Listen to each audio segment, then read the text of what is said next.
What's going on, guys? Gast here. I got some time to myself, so let's go. Alright, so back to continuing with the reply to me's from the last time we were on. Dark Destroyer 61. Oh, long comment. Okay. Reply to me. I want to point out that there are really two characters in the entirety of Fates that aren't retainers or incredibly random like Keaton and Nyx. And those characters are Scarlet and Shura. I would like to hear your thoughts on them when the time comes. Well, I think at this point we already talked about Scarlet and Shura. I really like them because they're unique. So yeah, nothing really much to say. As far as I can think of, there is one thing that really goes on that involves a character outside of the royal family, is that Saizo fighting against Kotaro in an attempt to avenge his father and his clan. But while it is technically present in the other routes, it is only highlighted upon conquest. The route Saizo isn't on. Anywho, question time. Oh, okay. Do you think Fire Emblem is screwed at this point, or do you think it can be salvaged? I never really had the state of mind that Fire Emblem was dead or screwed, even though I don't really like some of the decisions that Awakening did, and how I just never played Awakening. I still never played it, so I don't really feel comfortable making claims on how it killed the franchise for a game I've never played before. I think it's just really obnoxious on my part. So yeah, I don't really have an opinion, but I just think Fates proves that it has the capacity to be a fucking genius game, with Conquest and how the gameplay was really solid. But it just kind of makes these missteps, and I just, I as much as I come off as being someone who likes to think that who comes off as someone who can I guess reaffirm someone's thoughts that Fates killed Fire Emblem. I don't really think it did. I mean, the game's super successful, yeah, but it just you can't really say it's dead when Fates, despite all of its flaws. And, as a whole, if you judge Fates by all three games, you can make the argument that it's a bad Fire Emblem game. But it does show glimpses of genius. It's not it's completely gone. If it shows glimpses of just ingenuity and stuff like that, I can't really say the franchise is dead. I don't think Fire Emblem is okay.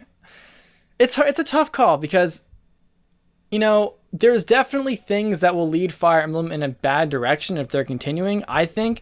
But that said, there are still highlights that, push the series in a good light. It's just this weird mixture of this shit's bad for the franchise. I think this thing's good for the franchise. So I hope that they continue on doing smart things and they get rid of the dumb things, and they focus more on things that are sort of respectful to the old-time fan. I guess I can't really say that because not old-time fans think the same way. I don't think it's dead. I think they need to get their shit together for a story and characters that aren't so tropey, even though you can make the argument that every character is a trope in Fire Emblem. But, the exaggerated things, personally, I would like to be, less exaggeration.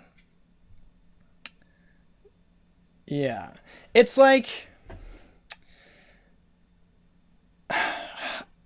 yeah, I don't know. I don't think it's dying. I don't think it's screwed. I think it could go in I don't think it's unsalvageable or screwed. I think it's it can go in a direction where it could be screwed.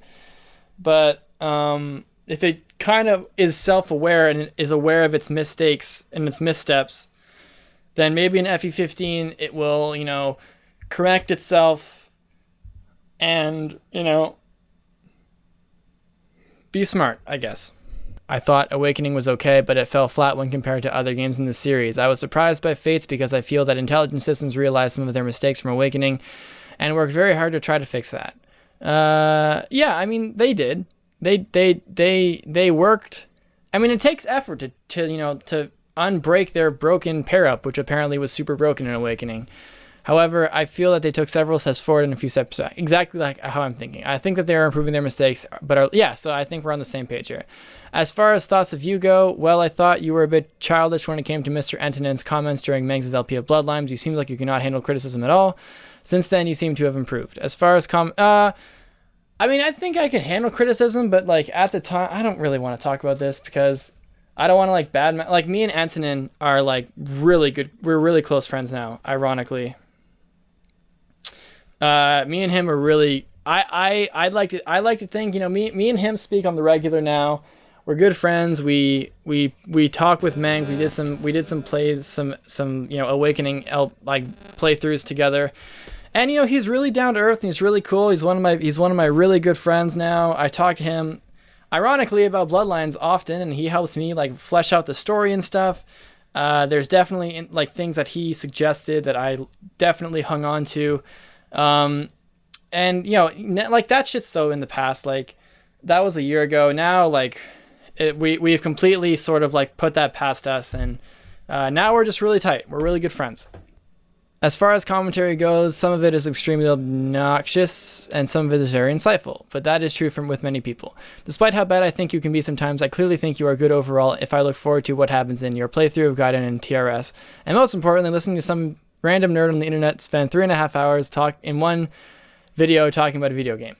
Look, yeah, it's just like, I can't really, be perfect, and I don't think anyone expects me to be, which is good, but like, I'm not like a genius, and I'm not really I'm not dumb, and I'm not I try to think things rationally as much as I can, but like, I never try to claim to be this like fucking vanguard of like justice or talking or whatever. Like I just say what's on my mind, and sometimes it's dumb as fuck, and sometimes I realize it's stupid, and then sometimes I don't realize it's stupid, and then someone tells me, hey, you're being dumb, and it's just like shit like that. Like, sorry, I was just working for 3.5 hours outside, so I'm very tired and sunburnt, and I'm kind of naturally pasty, so this is gonna fucking kill me tomorrow when I'm actually like red as shit. So yeah, I'm just sort of like scatterbrained right now, and I'm helping someone deal with the problem. So yeah, I mean, I just try to be myself. I appreciate that you stuck around, but I think people I mean, it's not like, what am I trying to say here? Oh, my glasses fixed? No, I should probably wear these. Oh, the thing almost fell out. My glasses broke, and then I tried to fix them, and then they broke again, so whoops. Yeah, I just try to be me, and sometimes I'm obnoxious, and sometimes I'm insightful, but I mean, I'm just myself, I guess. For better or worse. Azur Tolby asks, do you think that some of the things Fates introduced would actually work in a possible remake of Gaiden or another old FE game? Fuck yes. I think Gaiden is so raw that it has so much potential to put so much stuff that Fates is in. I don't know if FE1 did the whole like auto turn thing, but in Gaiden there's an option that you can like you can go auto, blitz, and like guard or halt or something. So that was stuff that was in Gaiden. Some random inspirations from names, like the first Saizo was in Gaiden. The first Kamui was in Gaiden. The Dreadfighter was in Gaiden. So there's a bunch of things that clearly Gaiden inspired Fates by, and I still appreciate that. And that's really cool. I think the route split, you can kind of do something that Gaiden did, and that to a degree Terang Saga did, was you could have like a route split in FE15. If Gaiden Fates ever happen, then I would imagine something being to like appease both. There would be like a really hard Rigel sort of route, like Rigel conquering route with Alm, and that would be like the hard path, and then like the more casual grindy you can fight zombies and shit route would be with Celica. I think that's what they would go for. You have so much room to work supports because none of the characters are that fleshed out in Gaiden at all. Like, it's just Alm, who's a fucking just like, the thing is with Alm as a main character is that he's such a badass and he doesn't really say anything. He does have screen time, obviously, because he's the main character, but he's such, like, all the things he does is just like, he doesn't really need to say shit. Like, he just is such a like, I just think Alm is such a badass. Like, he is so ruthless. He just, like, fucking kills all the shit, and then he realizes he kills his dad. I mean, the plot twist was really stupid. Like, the plot twist was, like, one of the worst parts of Gaiden's, like, story. But I don't know, man. If Alm was a main character and he was fleshed out, he would just be like this fucking badass. I just imagine Alm just being the coolest fucking guy ever, because he came from nothing. He was like a village boy. He rose up, fought the rebellion, went to Regale, fought his dad, and then he just killed fucking God to save his girlfriend. That is badass to me.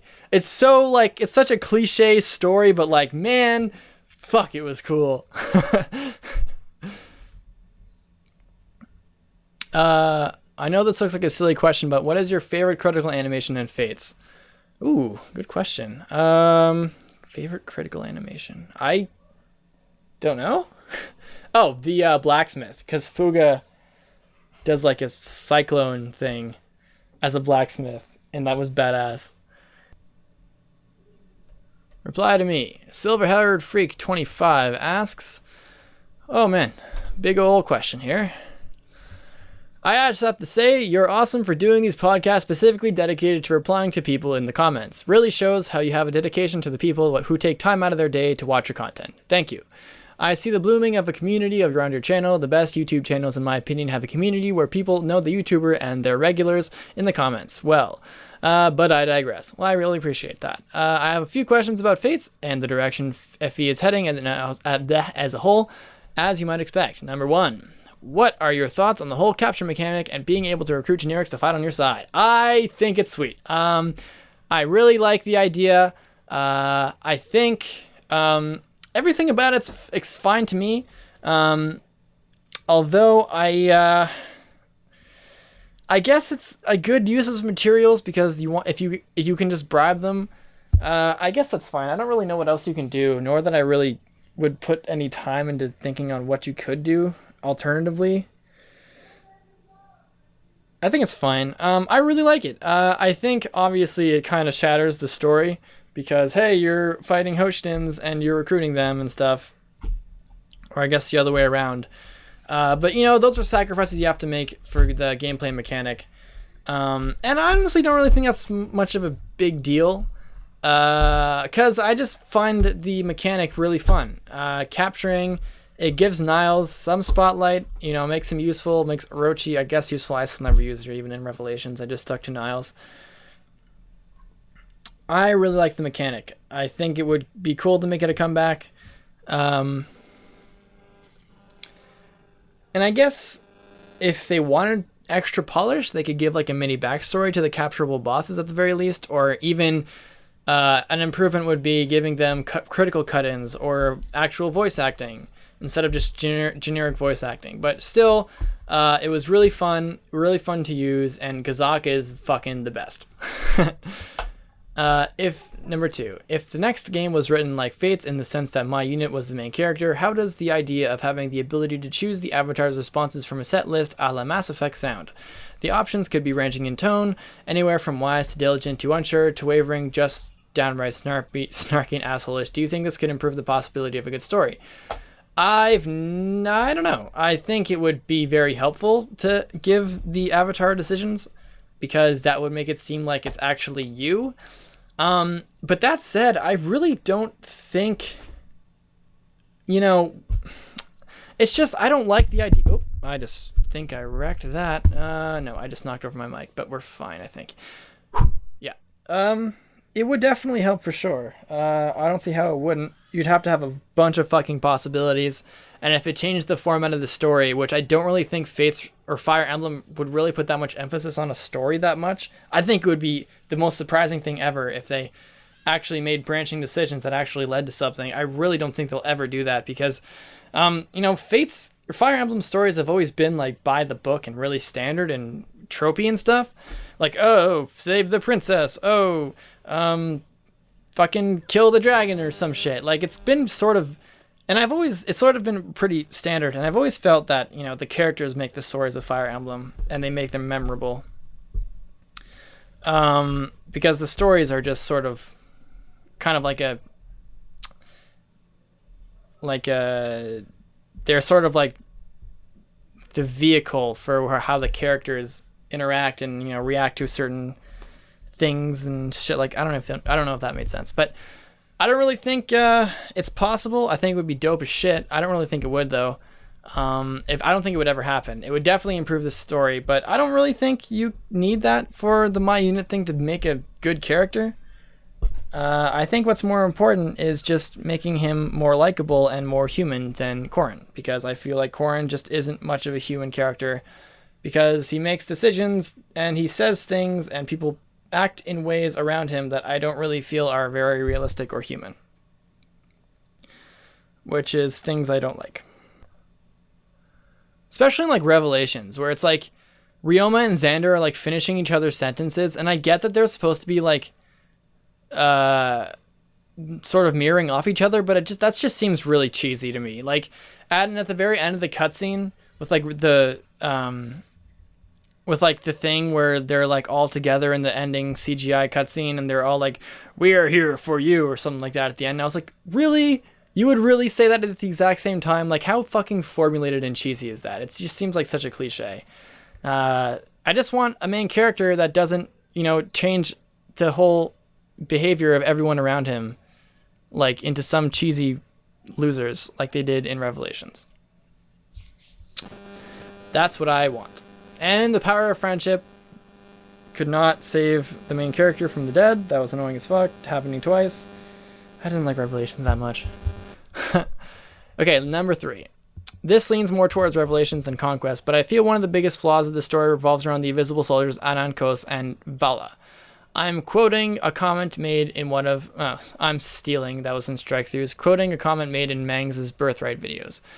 They overrode the political aspect of an FE story with fantasy. Every good FE story is mainly a war story with politics as its framework. Yes, with bits of fantasy sprinkled in. It's cultism and shady dealings, and it's dragons and damsels in distress. It's army against army to the death, but it's still magic and Pegasi. That's why Revelations is the biggest flaw with the story. It took what could have been a heart-wrenching story where there are dire consequences depending on your route, kingdom against kingdom, brother against brother, and made it into a pile of regurgitated JRPG tropes. That's exactly what I think I was just describing with Corrin and Revelations. What are your opinions on the statement? Do you feel like this is the downward spiral that he's writing? Yep. A bunch of cliches, zero politics, really cheesy. Everyone lives, everyone's happy. Xander and Ryoma say the exact same thing with barely knowing each other. The supports are just super cheesy, and they're all revolving around Corrin. Corrin is just the worst thing ever, and I really hate him. So yeah, good quote. This guy's a genius. He's smart.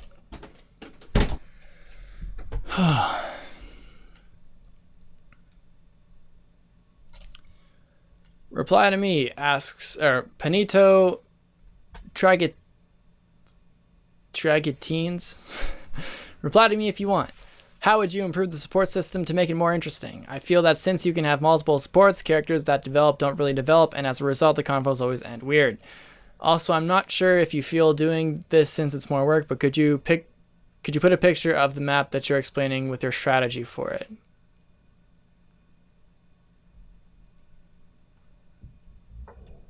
I don't really get that last part, unless I referenced something before in the other video and I kind of forget. How would you improve the support system to make it more interesting? Well, I don't really know, since it's kind of hard to say like how would you improve supports, but I can tell you what my favorite kind of supports are. My favorite sort of supports are the one where there's one character who clearly learns something over the course of 3 conversations by the other character.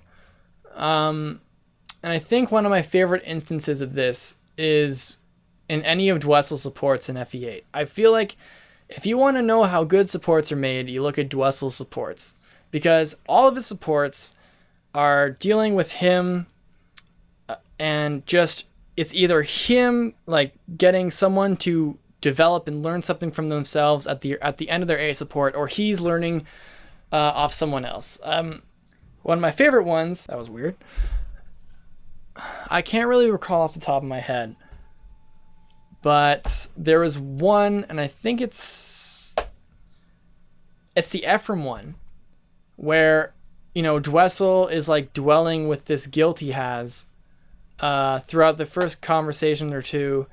Like, he's dealing with the guilt of betraying his country, his king, and he feels bad. And then Ephraim is like, hey, dude, like, you're better than this. You know, you didn't fail Grotto. Grotto failed you because you stuck to the ideals that made Grotto so great.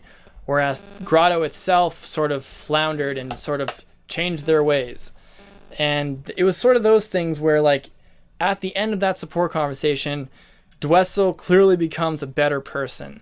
And, you know, Ephraim is sort of the pillar that he kind of works around. When there's a character that kind of is a pillar to another character, to him, for that not pillar character to sort of climb up and become a better person, then I think that's the best support conversations, because it kind of feels like they're actually going through an entire character arc.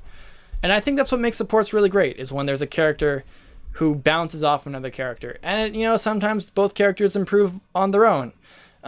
Sometimes you learn something really interesting from one character that you never saw in the main campaign at all. It's things like that I really find are really cool about support conversations. And if there's more of that, then, you know, when two characters don't go anywhere, it's like a waste of a support. Like, that's not what, in my opinion, if you have a support conversation where either character doesn't really improve or, you know, change their ways, then it sort of sucks as a support conversation for me, because it's like, what's the point? You're supposed to be developing and you're not.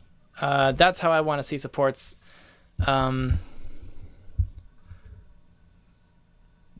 the question was, how do you make the support system more interesting? As in a system as a whole? I don't really think you can. Like, I feel like the support boosts are fine. Man, I really sunburned my shoulders. Jam. I don't know how you'd make the support system more interesting. I guess I don't really...